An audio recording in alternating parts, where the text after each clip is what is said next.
So what's up, guys? Today we are going to watch the Subway series. We're here with Marco. Just call me Mark. We're gonna get naked. We got free tickets to the Subway series, and once we entered the stadium, we headed straight to the gift shop where we saw drip. Now the thing with all this drip is it was overly expensive. Like, this sweater was $500. Imagine paying $500 for a sweater. That's some bullshit. Like, look at this nice ass bag. This shit is definitely over $200. I didn't check though, so I don't know. After the gift shop, we headed straight to our seats.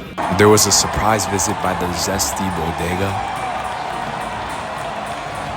Before heading to the seats, we admired the nice view of all the New York fans in the stadium.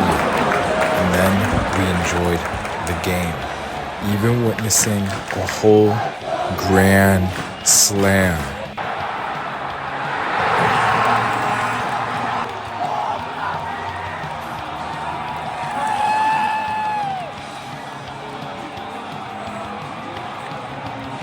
We witnessed a grand slam. Yeah, it was pretty good. It's pretty fun.